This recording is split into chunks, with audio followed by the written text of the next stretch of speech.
Buenas noches a nuestros televidentes, bienvenido a otro espacio más de nuestro noticiero Maya Becil, Maya Noticias. Es un placer saludarlos, mi nombre es Ricardo Castro y estaré acompañándolos durante esta emisión. Saben que pueden hacernos llegar sus comentarios y sus sugerencias por medio de nuestra página www.tvmaya.org.gt. Iniciamos con nuestros titulares.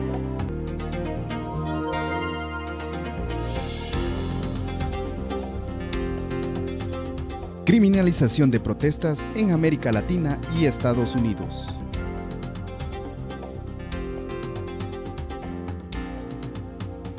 ...12 de octubre, Día de la Resistencia Indígena.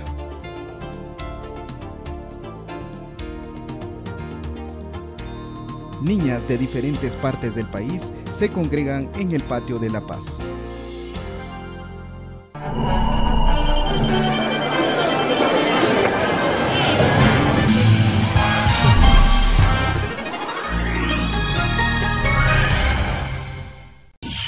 La Liga Guatemalteca de Higiene Mental realiza conversatorio La salud mental de los políticos en Guatemala, esto con el fin de crear conciencia en la población y que analicen y conozcan a quién le están dando su voto. Es urgente que los políticos tengan como eje transversal el tema de políticas públicas. Guatemala es una de las regiones más violentas del mundo. El Estado y la sociedad tienen un alto nivel de impunidad. El narcotráfico altera el orden social. El sector académico no produce y promueve.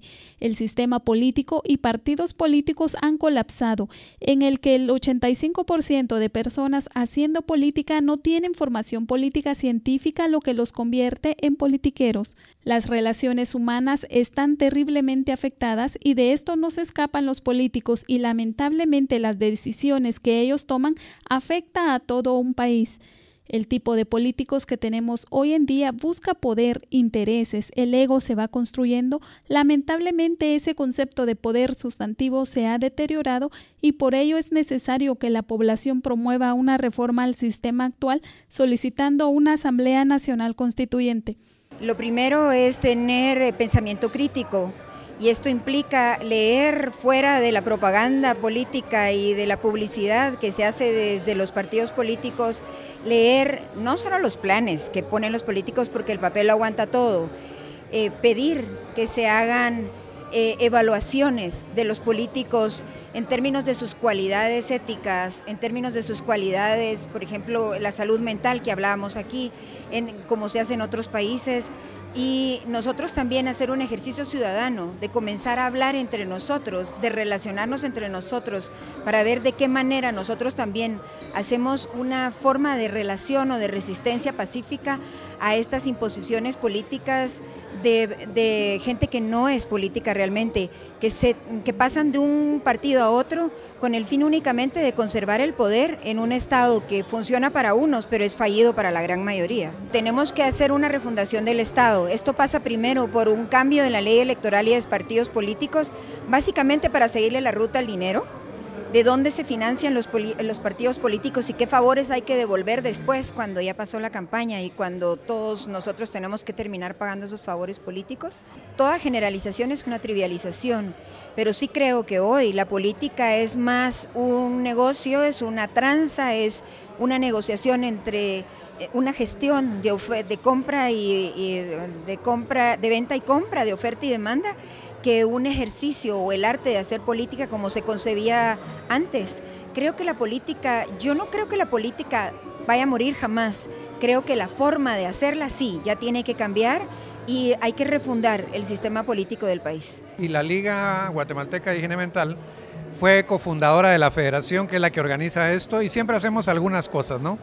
Generalmente han sido actividades más de vínculo social, en el Paseo de la Sexta, pero este año que estamos en año electoral y que el tema de la política es fundamental, decidimos convocar un poco a la discusión, porque la vida política no está exenta del tema de salud mental. Los seres humanos somos seres, digamos, complejos. Tenemos una faceta espiritual, una faceta económica, una faceta cultural, pero también hay una faceta de salud mental que normalmente no está siendo considerada. Y no digamos que eso no debería ser tanto problema, aunque sí lo es, si no se considerara en el ciudadano común y corriente. Pero si es una faceta que no se considera en los políticos que finalmente toman decisión por nosotros y además toman decisión en el rumbo de este país, que si en ese caso hay una salud mental, digamos, de deterioro, entonces esto tiene un impacto muy grande en el desarrollo de Guatemala. Es un tema que normalmente no se habla, ¿no? Entonces la idea nuestra es sacarlo al debate y continuar sacándolo. Esta no es una actividad excepcional, tenemos una serie, digamos, de estrategia para el futuro.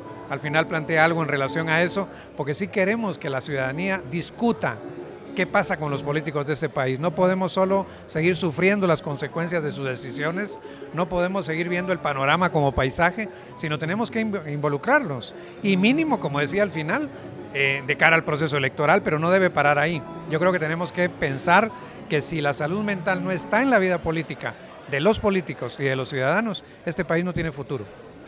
No sería tan complicado si el Estado mismo entrara en esa lógica. ¿Por qué lo digo? Porque una de las maneras es trabajar mucho con la gente joven, con los niños. En las escuelas debería haber mucha vida política. Personalmente creo que la solución que tenemos es la posibilidad de convocar una Asamblea Nacional Constituyente que reforme todo el sistema político. Por eso la idea de votar nulo, imagínense ustedes, este es un ideal, si alguna vez el voto nulo ganara, tenemos todo el derecho de pedir una Asamblea Nacional Constituyente para reformar de fondo. Y quizá el primer paso sea, votemos nulo, vamos a votar, pero votemos nulo. Y de repente hasta anulamos nuestro voto poniendo ANC, Asamblea Nacional Constituyente. De algo va a servir, ¿verdad? Más que ahorita decir, como siempre ha sido así, sigamos votando por el menos peor, por la cancioncita más bonita, por el más simpático. Rescatemos la dignidad, es lo que yo decía, hay que rescatar la dignidad. Con imágenes de Sergio del Cid, reportó Norma Hoj. Cientos de niñas de todas partes del país se congregaron en el patio de la Paz del Palacio Nacional de la Cultura con el fin de conmemorar por segundo año consecutivo el Día de la Niña a nivel internacional y ratificada por los Estados miembros de las Naciones Unidas de la que Guatemala es miembro. Uno de los temas abordados es la importancia de la aprobación de la iniciativa de ley que busca que las niñas se casen hasta los 18 años y que tengan acceso a la educación y protección. Si bien ha habido avances significativos en la mejora de acceso de las niñas, especialmente las más marginadas, siguen estando privadas de este derecho fundamental. Se conmemora el Día de la Niña. ONU declara 11 de octubre como Día de la Niña y es por ello que Plan Internacional y como Defensoría de la Mujer Indígena y la cooperación sueca unen esfuerzos para poder tener ahora a niñas de diversas comunidades lingüísticas para su empoderamiento y su liderazgo. La violencia en contra de ellas, a sus derechos, el no acceso a la educación, a la salud, eso limita mucho para que la niña y la adolescente pueda desarrollarse. También el sistema cultural en que vivimos los pueblos indígenas, como Defensoría de la Mujer Indígena hemos estado trabajando para desnaturalizar la violencia y que ya no forme parte de nuestra cultura. Pues ahorita precisamente nosotras estamos pidiendo que el techo presupuestario mejore para que la Defensoría de la Mujer Indígena pueda seguir dando esa atención integral, social, psicológico y legal a las hermanas indígenas de Guatemala, pero hoy precisamente con Plan Internacional estamos pidiendo para que la edad de las niñas pues ya no sea de 13, 14 y 15 años para contraer matrimonio, sino sea de la mayor edad que sea de 18 años. Aunque para pueblos indígenas la mayoría de edades de Junguinac es de 20 años. A las niñas pues las felicitamos, queremos decirles que ellas tienen que seguir empoderándose en sus derechos, seguir luchando, estudien porque esa es la base del desarrollo para que nosotras podamos seguir adelante y podamos hacer de nuestra Guatemala un gran país. En el Día Internacional de la Niña que se celebra a nivel mundial, el día de mañana, hoy como Plan Internacional y trabajando por la niñez desde hace ya más de 75 años en el mundo, quiero decirles a las niñas que realmente ellas tienen el poder, la fuerza, ellas son capaces de hacer lo que ellas quieran, los sueños que ellas puedan realizar. Pero sí necesitamos que nosotros como adultos las apoyemos, las acompañemos, las querramos, les demos amor. y a las autoridades pedirles que estén con ellas, a los legisladores, legislen por las niñas. Ahorita está la iniciativa 4746 en el Congreso, donde queremos que se equipare la edad de matrimonio a los 18 años, tanto para niñas como para niños. No es posible que las niñas se puedan seguir casando a los 14 años y que puedan ser por eso víctimas de abusos y maltratos, y que el mismo Estado lo permite, teniendo una ley todavía del siglo XVIII. Le pedimos al Estado que reaccione, que ponga más dinero, más presupuesto para los programas sociales de las niñas, porque sí siguen todavía en mucha desventaja en comparación con los niños. Hay mucha mortalidad de niñas, incluso durante el parto, porque están teniendo niños. Entonces, sí es un llamado al Estado, a los legisladores, por favor, legislen por las niñas de Guatemala si queremos que las cosas cambien. Sí, a los padres de familia tenemos que pensar que son nuestras hijas. Son seres humanos con derechos igual que nosotros, ni más ni menos, pero incluso necesitan de mayor protección porque ellas son más vulnerables, no pueden hacerlo por sí solas y se están formando. Y si no pueden confiar en nosotros, que somos sus padres, ¿en quién pueden confiar? Nosotros somos los llamados a defenderlas, a cuidarlas, a protegerlas, a amarlas. Y desafortunadamente se ven casos donde son los mismos padres que están abusando de las niñas, las venden, o incluso el maltrato que se le da, las palabras que usamos donde las podemos lastimar y hacer más daño a veces con las palabras que con los golpes. Yo le diría a las madres y padres que por favor nos unamos y que de veras reconozcamos que nosotras somos los responsables porque esa niña se forme bien. No necesitamos dinero para eso. Con amor, respeto y cariño vamos a lograr mucho más. Niñas se expresan en este día especial. Pues de que lo disfruten con libertad y armonía para que cada una pueda disfrutar sus derechos y que pueda dejar el hábito del maltrato. O sea, es un orgullo para mí, ya que sé que hay muchas niñas como yo que quisieran tener una educación misma y que puedan estar en este gran evento, y para poderlas animar a que también puedan ellas seguir con su lucha con la educación y para que ya no sigan discriminadas. A las autoridades les pido de favor que puedan ayudar y que sigan ayudando a las mujeres y a las niñas indígenas para que su educación sea normal y para que se acabe todo lo que es el maltrato contra la mujer indígena. Para mí es un gusto portar este título, ya que superé las metas de que yo pueda convertirme en la niña diputada. Era mi meta y gracias a Dios he logrado conseguirlo. Pero yo insto a todas las niñas a que nunca abandonen sus metas. Si sus padres los mandan a trabajar, pónganse firmes, porque eso es maltrato infantil y está prohibido en muchas sociedades. Yo hago un llamado a todas las niñas para que estudien y así puedan leer, escribir, dar sus opiniones y así puedan participar en actividades de su entorno social, no importando su origen étnico. Así que el mensaje que yo les doy es que nunca se den por vencido, que marquen aquella diferencia y que sean flor de nuestra bella Guatemala. Muy feliz, la verdad, porque ser diputados requiere tener responsabilidades y esfuerzo sobre todo, pero sobre todas las cosas es tener el temor a Dios, porque un buen diputado tiene que tener el temor a Dios para saber qué leyes debe aportar, cuáles van a servir para el pueblo. Entonces yo me siento muy satisfecha, muy feliz, porque es un paso más y estoy representando a toda la niñez de nuestra aldea San Jacinto. Es necesario lograr el potencial transformador de las niñas y las sociedades que promete la educación. Como he dicho aquí, ni han disfrutar con que ni han disfrutar ya que coman kayak juntir lo que es malnutrición. La Red para la Investigación y Acción contra el Racismo, la Asociación Key Balam, el Observatorio de la Discriminación Racial, la Facultad Latinoamericana de Ciencias Sociales, Flaxo y representantes de varios países participan en el Foro Internacional Discriminación y Racismo, criminalizando la protesta en América Latina y los Estados Unidos. Esto con el fin de analizar el problema en común en los países. La discriminación que sufren los pueblos indígenas, como las detenciones arbitrarias, la prolongación excesiva de los procesos penales, las órdenes de captura, las tendencias patrones en Guatemala, la falta de acceso a la información. En Estados Unidos se usa el discurso del miedo bajo la amenaza de la repatriación, por ello es importante reivindicar el derecho a la protesta.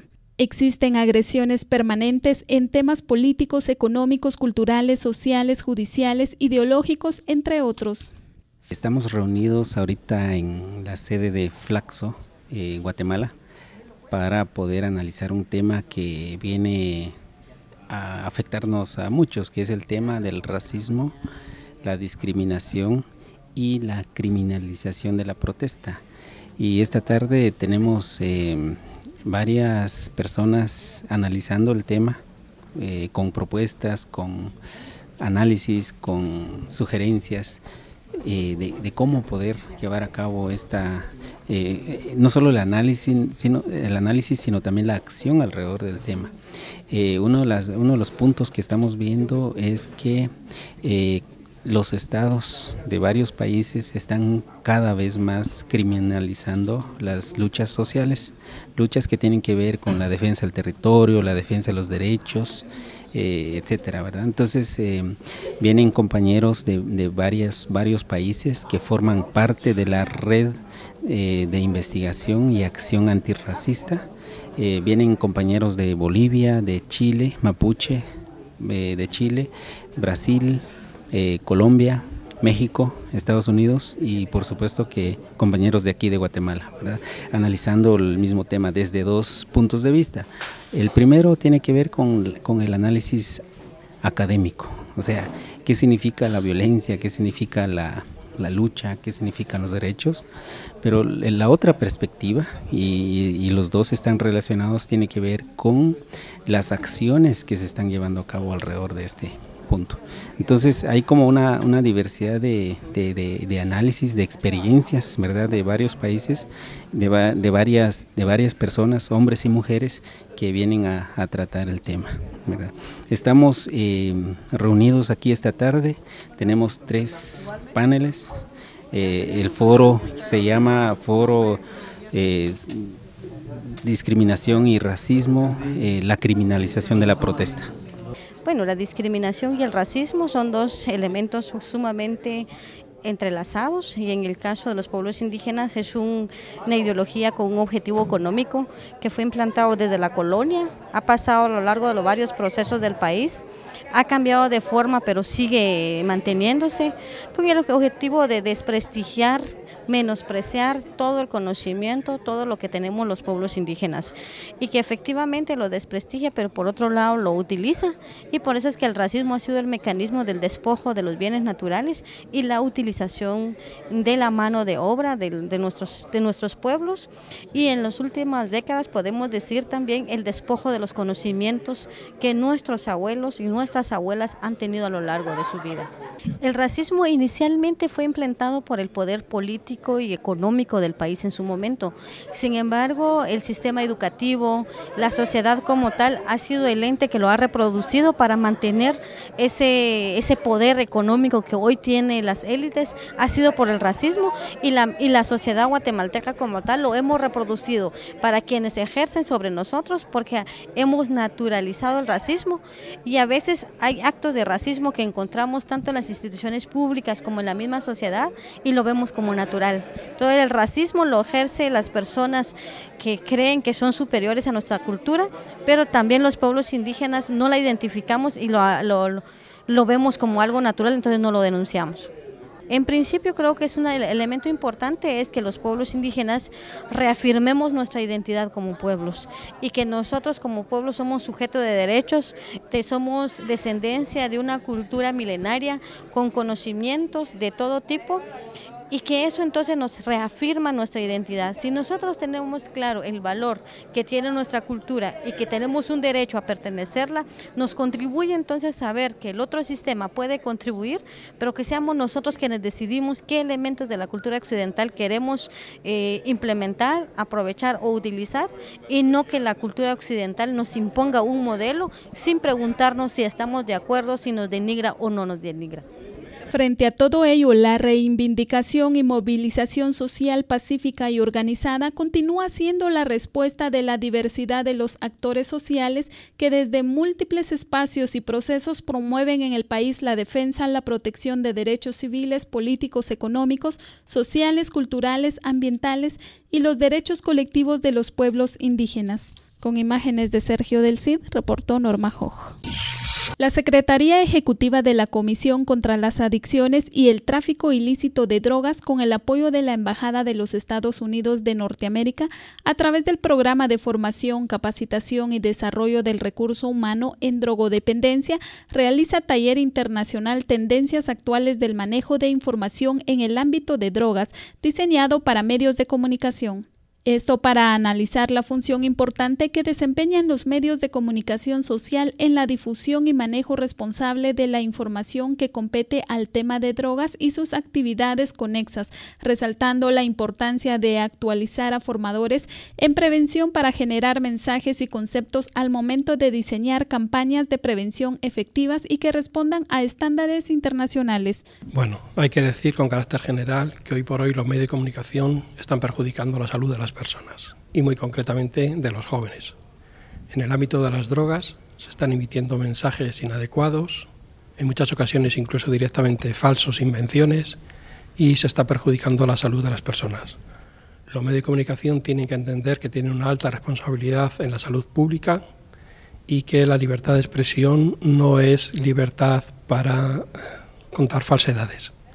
Hay que ser rigurosos en cómo se trata la información, hay que tener fuentes contrastadas y hay que emitir mensajes que sean verídicos, verdaderos y que estén comprobados por fuentes oficiales. Es fácil hoy abrir cualquier periódico, poner cualquier televisión en cualquier país del mundo y emitir una serie de informaciones que la gente va a escuchar, va a leer, los jóvenes de manera crítica, y que en realidad detrás de esa información hay una falsedad. No se habla de las consecuencias de los consumos, no se habla de manera correcta la relación que hay con los efectos y se confunde permanentemente las diferencias que hay entre consumo problemático y adicción, como si todo fuera lo mismo, y no es lo mismo. Los medios de comunicación tienen que mejorar su trabajo en el ámbito de la salud pública. Bueno, la teología de la drogadicción es muy grande, es diversa. Hay muchas situaciones que involucran, ¿verdad?, en la adicción. Por ejemplo, están los factores ambientales, los factores personales, incluso la disponibilidad que tiene la persona a las drogas. El estilo de vida de hoy en ocasiones va a favorecer la drogadicción y a la problemática. En relación a la pregunta del grupo más vulnerable, que son los jóvenes, ¿verdad? Y también las personas con pocas oportunidades. La pobreza afecta mucho y también las personas de escasos recursos son bastante vulnerables a convertirse en adictos a las drogas. La drogadicción no es una situación del individuo, ¿verdad?, sino que involucra a la sociedad.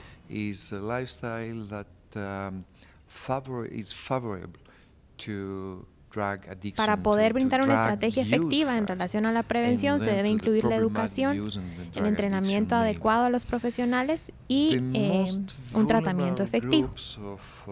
Lo que se sabe en base a la evidencia científica es que el tratamiento sí es efectivo y el tratamiento funciona. Y para lo mismo, pues obviamente hay que incluir, ¿verdad?, todos los elementos importantes de la sociedad para poder pues lograr hacerse conscientes plenamente de la problemática y por consiguiente pues generar acciones. El principal problema de la adicción es la exclusión social y es algo muy difícil, ¿verdad?, porque la adicción no es únicamente un problema de salud, sino también es un problema moral, es un problema social y es un problema legal. Si vemos la historia de la adicción o cómo ha ido evolucionando en el transcurso del tiempo, al principio una persona que era adicta era considerada como una persona con poca moral. Después, en una segunda fase, pues ya es considerada como una persona criminal o alguien que está haciendo algo ilegal. Ahora es considerada como una persona enferma. Entonces, la adicción es la combinación de todo esto, ¿verdad? Por eso se debe de involucrar a toda la sociedad para poder, pues, brindar el tratamiento necesario. Es necesario que se eduquen a los maestros para que los maestros pues también, educar a maestros, educar a doctores, educar a psicólogos, para que todos ellos brinden pues la información oportuna y de esta manera se pueda desarrollar un abordaje integral.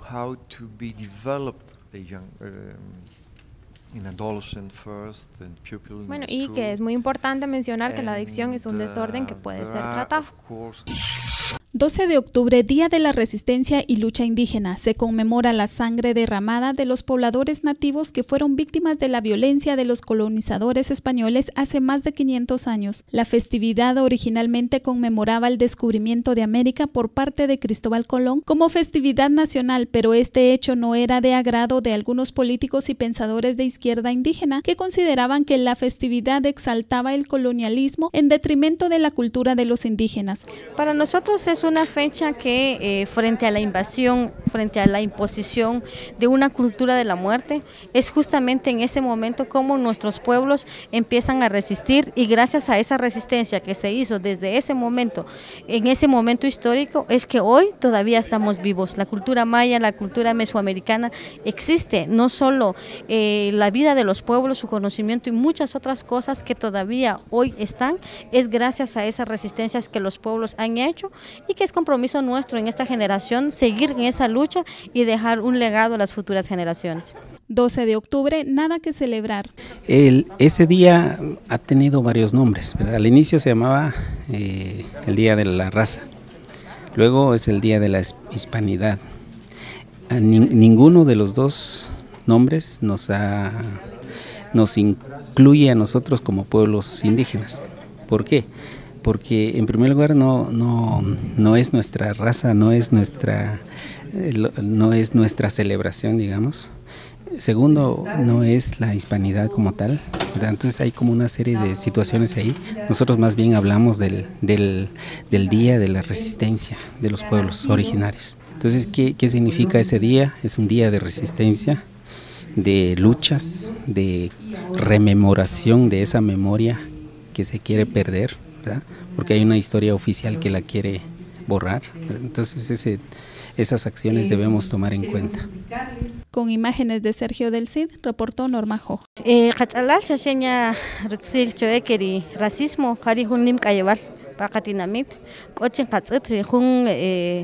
rejun kayavalri chuqa ochen qatzit que jantape roj winaqi roj mayabinaqi ochen qatzit achkir bayal nga manqayata riqij chin nok paqatinamit panqanima ochi roj winaqi jantape rejalem qakaslem. Con imágenes de Sergio del Cid, reportó Norma Jo. De esta manera finalizamos con nuestra emisión. Saludamos cordialmente a las personas que nos ven desde sus hogares, especialmente en el departamento de Santa Cruz de Quichén. Los esperamos en nuestra próxima emisión con más información.